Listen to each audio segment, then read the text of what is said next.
Indian super league has become one of the biggest league in the world, but अभी तक हमें इसका impact Indian football पे नहीं दिख रहा है। ऐसा क्यों और इसके पीछे क्या रीजंस है, आज हम इसी के बारे में बात करने वाले हैं। ओके, सो इस वीडियो को हम दो पार्ट्स में डिवाइड करते हैं, आईएसएल आने से पहले और आईएसएल आने के बाद। 2014 से पहले यानी आईएसएल आने से पहले इंडिया में फुटबॉल तो थी, बट लोग या तो जानते नहीं थे या फिर उतना इंटरेस्टेड भी नहीं थे, और होते भी तो क्यों, ना तो इंडियन फुटबॉल टीम फीफा में क्वालिफाई कर रही थी और ना ही लोगों को फुटबॉल में करियर दिख रहा था। और क्वालिफाई होते भी तो क्यों, जब न्यू इमर्जिंग प्लेयर्स की क्वांटिटी भी कम थी और जो एग्जिस्टिंग प्लेयर्स थे उन्हें उतना एक्सपीरियंस नहीं था, क्योंकि मौका कहाँ मिल रहा था उन्हें किसी बड़ी इंटरनेशनल लीग में खेलने का। बट ऐसा क्यों, इतनी पॉपुलेशन वाली कंट्री में न्यू प्लेयर्स क्यों नहीं दिख रहे थे?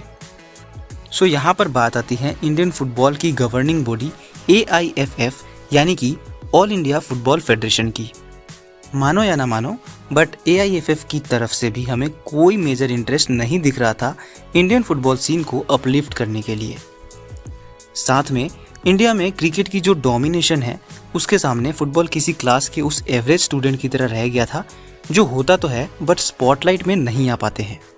फुटबॉल के नाम पर हम इंडियंस इंटरनेशनल लीग में अपनी खुशियां ढूंढते थे। इन सब के बावजूद भी हमें बाईचुंग भूटिया और सुनील छेत्री जैसे प्लेयर्स देखने को मिले जो इंडियन फुटबॉल सीन को चेंज करना चाहते थे, बट अनफॉर्चुनेटली सिर्फ 2-4 अच्छे प्लेयर्स होना is not enough. Cut to 2014 when Indian super league is announced, a round robin tournament consisting of 8 teams. The league is co promoted by Reliance and Star India. In short, Reliance और Star India का काफ़ी बड़ा योगदान। It was one of the most important moment in the history of Indian football. Finally, we fans were about to get what we wanted for so long. अपनी country का अपना football league, जहां पर हमें ढेर सारे मैचेस देखने को मिलने वाले थे। हमें दिख रहा था कि ISL इंडियन फुटबॉल सीन को चेंज करने वाला है, similar to what IPL did to Indian cricket. But अभी 8 सीजन्स कंप्लीट हो चुके हैं और अभी भी हमें मेजर इम्पैक्ट देखने को नहीं मिला। इसके पीछे 3 मेन रीजंस हो सकते हैं हमारे अकॉर्डिंग। आइए इसके बारे में बात करते हैं। सबसे पहला रीज़न है shorter format. Top tier league होने से हमारी एक्सपेक्टेशंस होती हैं कि लीग कम से कम 6-7 महीने तक चले, ताकि हर एक टीम एटलीस्ट 30-40 मैचेस खेल पाए। बट ISL के टीम्स को एक सीज़न में सिर्फ 20 मैचेस खेलने को मिलते हैं, जिसमें प्लेऑफ्स में क्वालिफाई करने वाली टीम्स को 2-3 मैचेस एक्स्ट्रा खेलने को मिलते हैं। ऐसे में प्लेयर्स को प्रॉपर गेम टाइम नहीं मिल पाता है और कम मैचेस होने की वजह से टीम में चेंजेस भी बहुत कम देखने को मिलते हैं, क्योंकि टीम मैनेजमेंट न्यू प्लेयर्स को ट्राई करके रिस्क नहीं लेना चाहते हैं। दूसरा मेजर रीज़न है लोकल लीग का ना होना।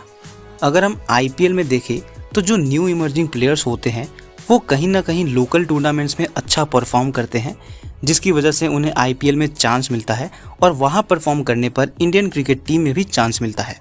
बट दूसरी साइड इंडिया में भी छोटे छोटे लोकल फुटबॉल लीग्स और टूर्नामेंट हुआ करते थे, जैसे कि federation cup, super cup etcetera, but वो भी अब हमें कम देखने को मिल रहे हैं। लास्ट सीज़न पैंडेमिक की वजह से सुपर कप भी कैंसिल हो गया। अब अगर लोकल टूर्नामेंट्स नहीं होंगे तो इमर्जिंग प्लेयर्स को अपनी स्किल्स शोकेस करने का मौका नहीं मिल पाएगा। थर्ड एंड लास्ट रीज़न है फॉरेन प्लेयर्स के ऊपर हाई डिपेंडेंसी। अगर आपने कभी नोटिस किया होगा तो आपको पता होगा कि ISL में फॉरेन प्लेयर्स का इन्फ्लुएंस ज़्यादा है as compare to Indian players. अभी तक जितने भी ISL के सीजन्स हुए हैं उसमें टॉप 10 गोल स्कोरर की लिस्ट में 8 फॉरेन प्लेयर्स हैं और 2 इंडियन प्लेयर्स हैं, और जो 2 इंडियन प्लेयर्स हैं वो हैं JJ और सुनील छेत्री, जो कि इंडियन नेशनल फुटबॉल टीम का हिस्सा है। इससे क्लियरली हमें फॉरेन प्लेयर्स का इम्पैक्ट कई गुना ज़्यादा देखने को मिलता है। इससे लीग को काफ़ी फ़ायदा हुआ है, बट इंडियन फुटबॉल को उतना नहीं। इसकी वजह से न्यू एंड इमर्जिंग प्लेयर्स की क्वांटिटी काफ़ी कम हो गई है। नाउ हमने प्रॉब्लम्स के बारे में बात कर लिया, बट इसका सॉल्यूशन क्या है?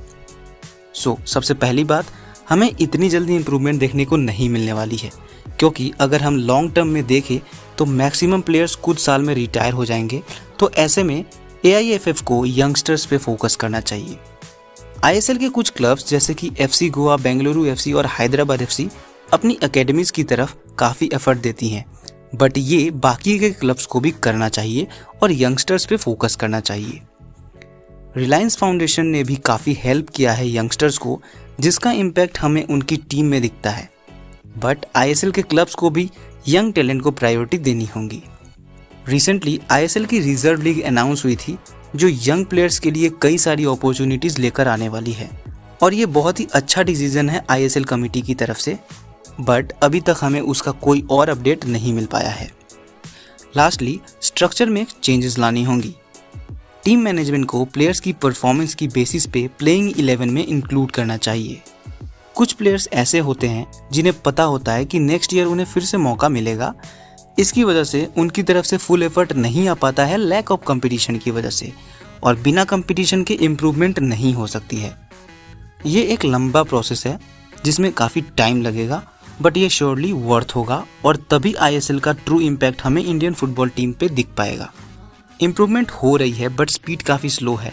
ऐसे में हम उम्मीद करते हैं कि जल्द ही हम इंडिया को फीफा वर्ल्ड कप में बाकी टीम्स को अच्छी कंपटीशन देते हुए देख पाएँ। सो इतना ही था इस वीडियो के लिए। अगर आपको ऐसा लगता है कि हमसे कोई पॉइंट मिस हो गई है तो कमेंट्स में हमें ज़रूर बताइए। वीडियो पसंद आई है तो लाइक ज़रूर कीजिए, और ऐसे इंडियन फुटबॉल से रिलेटेड लेटेस्ट न्यूज़, अपडेट्स और एनालिसिस वीडियोज़ के लिए all India football YouTube channel को सब्सक्राइब ज़रूर कीजिए। आप हमें फेसबुक और इंस्टाग्राम पे भी फॉलो कर सकते हैं, पेजेस के लिंक आपको डिस्क्रिप्शन में मिल जाएंगी। हम आपसे नेक्स्ट वीडियो में मिलते हैं, तब तक के लिए keep supporting and stay safe.